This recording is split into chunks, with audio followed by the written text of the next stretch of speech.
आप सभी का दिल से स्वागत करता हूँ। देखिए बच्चों, जो 11वीं गणित है, गणित लेना अपने आप में एक साहस का बात है। और बहुत सारे लोग कहते हैं गणित कठिन है, लेकिन मैं आपको बता रहा हूँ, यदि आपको कोई टीचर बहुत अच्छे से समझा रहा है और आपको सिखाते हैं, पढ़ाते नहीं, देखिए पढ़ा तो सभी लेते हैं, लेकिन जो टीचर आपको सिखाते हैं, ठीक है, अच्छे से सिखाते हैं, तो समझ लेना आपको गणित बहुत आसान लगेगा। और जो टीचर सिर्फ आपको पढ़ाते हैं तो समझ लेना आपको गणित कठिन लगेगा। इसीलिए मैं बता रहा हूँ गणित बहुत आसान है, आप एकदम बेफिक्र रहिए। और जो भी सवाल नहीं बनेगा आप बिल्कुल मुझसे पूछना, मैं आपको आपके सभी प्रश्नों का एकदम सटीक जवाब दूंगा और उसको सॉल्व करके आपको दूंगा। देखना ध्यान से, इसमें हम लोग पढ़ेंगे कक्षा 11वीं गणित में सम्मिश्र संख्या। एक चीज और आप लोग ध्यान देना, मैं नवबोध किताब से आपको पढ़ाऊंगा। कौन सा पुस्तक? नवबोध से।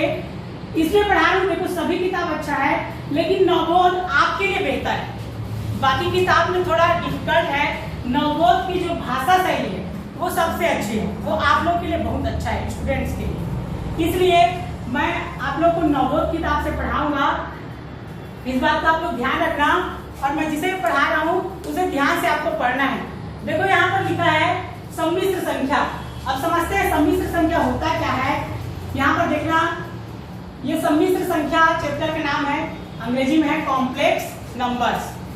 तो यहाँ पर देखो लिखा, यहाँ इसको समझते हैं पहले, उसके बाद मैं आपको बताऊंगा सम्मिश्र संख्या होता क्या है। देखो यहाँ पर लिखा है समीकरण x² + 1 = 0। ध्यान से समझोगे आप, एकदम ध्यान से, यदि आप वीडियो को देखेंगे आपको बहुत आसानी से समझ में आएगा। देखना, इसमें लिखा है समीकरण x² + 1 = 0, या हम x² का मान निकालेंगे, प्लस उल्टा क्या हो जाएगा? माइनस। अब देखो लिखा है x² = -1। अब ध्यान से समझना, का कोई हल नहीं है। अब मैं आपको समझा रहा हूँ कैसे इसका कोई हल नहीं है। देखो ध्यान से, अगर x की जगह हम कोई संख्या लिखते हैं, मान लो 2, तो 2 की घात 2 लिखेंगे, 2 दूनी कितना हो जाएगा? 4। 3 की घात 2 लिखेंगे, 3 के कितना हो जाएगा? 9। 3 दूनी 6 मत कर, 3 × 3, तो 3 के कितना हो गया? 9।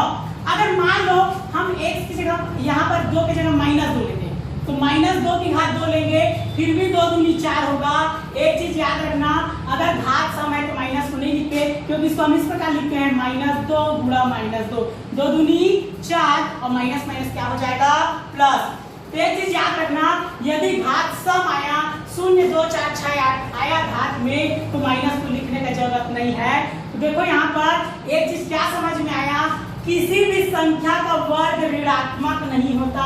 क्या बोला मैंने? देखो यहाँ पर लिखा है किसी भी संख्या का वर्ग ऋणात्मक नहीं होता है। देखो क्योंकि ऐसी कोई संख्या नहीं है जिसका वर्ग ऋणात्मक होता है। ध्यान देना, ऐसी कोई संख्या नहीं है जिसका वर्ग ऋणात्मक होता है। ऐसा बता दो ढूंढ कर, 2 की घात 2 लिखे 4 आया, देखो धनात्मक है। 3 की घात 2 लिखे 9 आया, वो भी धनात्मक है। अब माइनस करके लेते हैं, देखो -2 की घात 2 तो भी धनात्मक ही आया, ऋणात्मक आया क्या? अगर कोई भी ले लो अपने मन से, -9 की घात 2 तो भी इसको -9 × -9 लिखेंगे, तो 9 × 81 और माइनस माइनस प्लस। तो इसका कहने का मतलब यही है, ये जो लिखा है इसका सार यही है कि किसी भी संख्या का वर्ग ऋणात्मक नहीं होता। जैसे इसको लिखा है ना x² = -1, मतलब किसी भी संख्या का वर्ग ऋणात्मक नहीं आता है, ऐसे बोल रहा है, लेकिन ऐसा कभी नहीं होता। कोई भी संख्या लो, अगर माइनस करके लेते हो और उसका वर्ग करते हो तो भी वो धनात्मक आएगा। उम्मीद है आपको इतना क्लियर हो गया होगा। ध्यान से देखो, आसानी से आपको समझ में आएगा। तो इस प्रकार कोई भी संख्या का वर्ग ऋणात्मक नहीं होता। तो जो स्विस वैज्ञानिक है आयलर, ये वैज्ञानिक है, गणितज्ञ है, इसने सबसे पहले जो देखो क्या लिखा है, ये रूट है, अंग्रेजी में रूट बोलते हैं, या फिर इसको बोलेंगे करनी और वर्गमूल ऐसे बोलते हैं। तो यहाँ देखो रूट -1 को ग्रीक अक्षर आयोटा, आई से, आयोटा को आई से दर्शाते हैं, स्मॉल आई है, ध्यान से देखना, ये क्या लिखा है? Small I. तो आई आयोटा से दर्शाया था, किसको? करनी -1 को किसे दर्शाया था? आई से। उसी को लिखा है आई बराबर करनी -1। इसको ये स्विस वैज्ञानिक है जिसको ग्रीक अक्षर है, आई मतलब आयोटा, वैज्ञानिक का नाम है आयलर। आई बराबर क्या लिखा है? करनी -1। तो ये देखो, करनी को पक्षांतर करोगे या दोनों पक्ष में वर्ग कर देना, ऐसे दोनों पक्षों में वर्ग करोगे क्या होगा आई के स्क्वायर, इसको दोनों पक्षों में वर्ग करो क्या होगा, ये दोनों कट जाएगा तो आई स्क्वायर बराबर कितना आ गया -1। समझ में आया? यहाँ देखो ये क्या हो गया आई बराबर करनी -1 या फिर आई स्क्वायर बराबर -1, ये इसका क्या है फार्मूला है। इस चीज को याद रखना, इसी से हमारा सवाल सॉल्व होगा कि जहां आई स्क्वायर होगा उसके जगह हम क्या लिख सकते हैं -1, ये इसका फार्मूला है। अब ध्यान से इधर आगे समझना, देखो आई की घात 0 तो पहले ही पता है किसी भी चीज में घात 0 होता है उसका मान कितना होता है 1। एकदम ध्यान से देखो वीडियो को, बहुत आसानी से आपको समझ में आएगा, एकदम ध्यान से।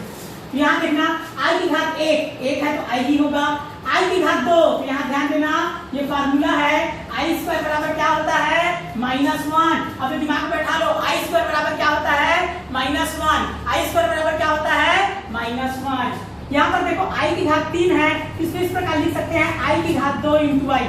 यहाँ 1 होता है ना, जैसे हम लिखते हैं x की घात 3 को क्या लिखते हैं x स्क्वायर इंटू एक्स। यहाँ 1 होता है, आधार समान है, घात जुड़ता है, 2 और 1 3, उसी प्रकार इसको लिख सकते हैं। तो आई स्क्वायर का मान कितना हो गया -1, आई वैसा ही रहेगा, आई को पूरा 1 में करेंगे तो आई एकम आई, सामने में क्या रहेगा माइनस। ध्यान से देखो आई की घात 4 है, इस प्रकार लिख सकते हैं आई की घात 2, 2 दूनी 4, आई स्क्वायर का मान कितना हुआ -1, घात में कितना है 2।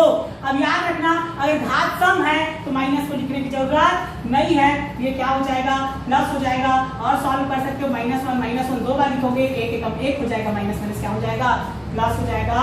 याद रखना मेन किसको याद रखोगे आई स्क्वायर बराबर -1, ये इसका फॉर्मूला है और इसी से आपका सवाल सॉल्व होगा। एक चीज और समझना, काल्पनिक राशियां, काल्पनिक राशियां अंग्रेजी क्या बोलते हैं इमेजिनरी नंबर्स या इमेजिनरी क्वांटिटीज।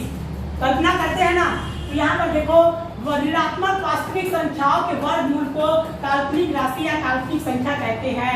क्या बोला ऋणात्मक वास्तविक संख्या, तो ऋणात्मक देखो ये वास्तविक संख्या है 2, ये ऋणात्मक है, ये वर्गमूल को, ये वर्गमूल है ना, तो ऐसे याद रखना कोई भी वर्गमूल होगा और अंदर में यदि माइनस आया, ऐसे मान लो -3, चलो और कुछ भी आया -6, अगर माइनस के रूप में आ रहा है तो ये क्या है काल्पनिक राशि है।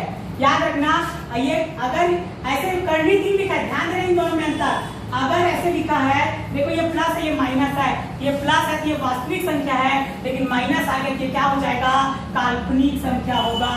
ऐसी माइनस करनी 6 है, प्लस करनी 6 है, तो प्लस है तो वास्तविक संख्या है, माइनस है तो क्या है काल्पनिक संख्या है। ध्यान देना इसमें ये क्या हो गया काल्पनिक, ये काल्पनिक संख्या है और ये दोनों क्या है वास्तविक संख्या है। क्लियर हो रहा है? वास्तविक संख्या आपको पता होगा परिमेय और अपरिमेय संख्याओं को वास्तविक संख्या कहते हैं। तो ध्यान देखना इसमें करनी लिखा है -2 बराबर, याद रखना इसको पहले -1 को अलग कर देना, 2 को धनात्मक कर देना, 2 एकम 2 और माइनस का -1 के रूप में लिखना ही लिखना है, क्योंकि फार्मूला बनाना है। आई स्क्वायर बराबर -1 होता है तो -1 अलग करना, 2 को अलग करना, 2 एकम 2 माइनस का माइनस वैसे रहेगा। अब -1 किसका फार्मूला है आई स्क्वायर का फार्मूला है, उसी को लिखना है। आई स्क्वायर बराबर -1 होता है तो -1 की जगह क्या लिखा आई स्क्वायर, 2 अपनी जगह में रहेगा। अब ध्यान देना ये वर्गमूल है तो आई स्क्वायर मतलब जोड़ापन के 1 तो बाहर निकल जाएगा, क्या निकलेगा आई। जैसे कि मान लो 4 है तो 2 गुणा 2, जोड़ापन के 1 बन के बाहर निकलता है ना। अगर और मान लो 12 है, 2 दूनी 4 किया 12, तो 2 का जोड़ा बन के बाहर निकलेगा, अंदर क्या बचेगा 3। तो वैसे ही आई स्क्वायर का जोड़ा बन के आई इंटू आई बाहर निकले क्या बच गया करनी 2, ये इसका मान है। तो याद रखना जिसमें आई आ गया मतलब वो काल्पनिक संख्या है, आई आ गया मतलब इमेजिनरी नंबर, जिसमें आई आ गया वो क्या है काल्पनिक संख्या है, या जिसके वर्गमूल में माइनस करके है वो क्या है काल्पनिक संख्या है। देखो यहाँ पर ध्यान से क्या ज्ञात करना है मान ज्ञात करना है। ध्यान से देखोगे क्या ज्ञात करना है मान ज्ञात करना है। देखो याद रखना बस इसको याद रखना है, किसको आई स्क्वायर बराबर -1 होता है, ये सूत्र होता है, इसको याद रखना। देखो सब में आपको पहले आई स्क्वायर ही करना, मान लो इसमें आई स्क्वायर ऐसे कर देना, अलग कर दिए, आई स्क्वायर अलग कर दिए, ये 9 घात है, घात 2 को अलग कर देना, 9 घात है तो ध्यान देना यहाँ पर इसको आई घात 2 इंटू क्या लिख सकते हैं आई की घात 7। ध्यान से देखना क्या लिख सकते हैं आई की घात 2 यहाँ पर लिखे और ये क्या हो जाएगा आई की घात 7, 7 2 कितना हो गया 9, यहाँ पर इतना हुआ। उसके बाद देखना, या फिर इसको ऐसे कर लो, इसको लिख देना i की घात 8 इंटू क्या कर देना i कर देना।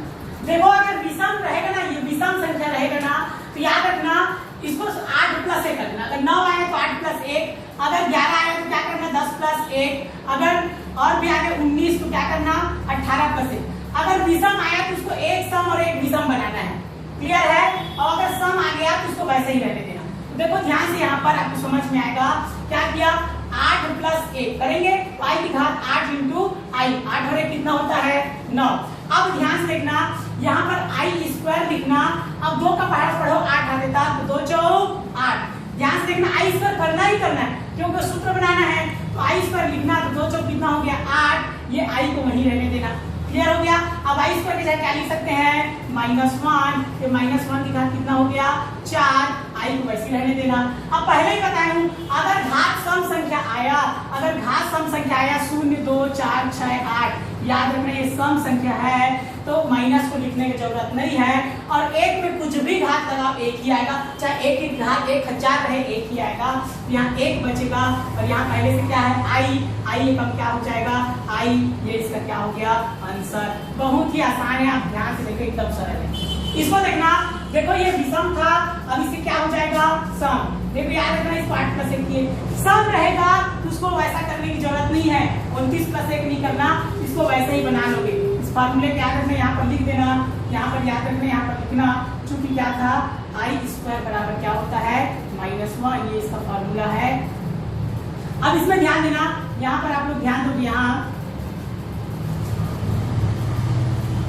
यहाँ पर ध्यान देना क्या लिखना है, i की घात 30 तो रहने दो, अगर सम संख्या है तो सीधा 2 लिखना, क्यों फार्मूला बनाना है।